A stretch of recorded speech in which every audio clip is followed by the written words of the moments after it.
मौजूद रहिएगा। इस वक्त सूबाई वजीर इत्तलात सिंध शर्जील इनाम मेमन भी हमें ज्वाइन कर चुके हैं। बहुत शुक्रिया शर्जील इनाम मेमन साहब, आपने अपना कीमती वक्त इनायत किया। शर्जील साहब, क्या कहेंगे? इलेक्शन कमीशन ने फैसला दे दिया है कि कराची, हैदराबाद और दादू में जो है वो 15 जनवरी को ही इंतखाबात होंगे। अब आगे सिंध हुकूमत का लाहे अमल क्या होगा?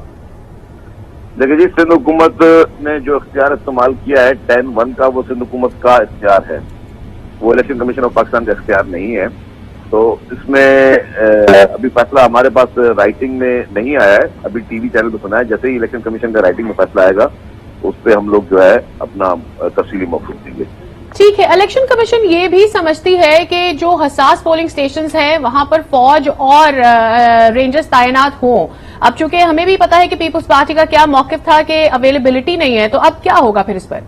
देखिए, यही तो सवाल इलेक्शन कमीशन ऑफ पाकिस्तान को पूछना चाहिए कि जी ये फेडरल गवर्नमेंट का डिसीजन है, और क्योंकि इस वक्त जिस तरह बॉर्डर पर दहशतगर्दों के खिलाफ हमारी पाक फौज उनसे लड़ रही है, उनके नेटवर्क को खत्म कर रही है, उनके लोगों के खिलाफ कार्रवाइयां कर रही है, तो वो लोग वहां एंगेज है। उस मौके पे उन्होंने एक्सक्यूज किया था कि जी हम इस वक्त बल्दियाती इलेक्शन के लिए अपनी नफरी नहीं भेज सकते। जी, तो शर्जील मेमन साहब ये भी बताइएगा कि अब से कुछ देर कबल अली जैदी साहब भी हमारे साथ मौजूद थे, तो अली जैदी साहब का तो ये कहना था कि सिंध हुकूमत वैसे ही हाथ खड़े कर चुकी है, इसलिए इलेक्शन कमीशन को अपना अमला उतार देना चाहिए। क्या ये मुमकिनात में है? देखिए, पर सिक्योरिटी पे इलेक्शन कमीशन प्रोवाइड करे। सिंध पुलिस को जितनी नफरी है वो तो पूरे सिंध में इलेक्शन हो रहे हैं, वो तो वहां पे एंगेज होगी।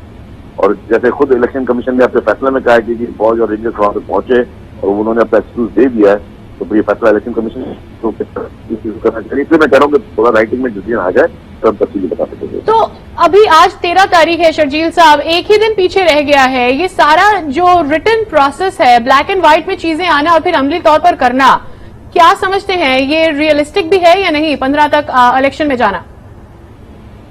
अब देखें जी, वो आज अभी कोई चीज कबल वक्त नहीं कह सकता।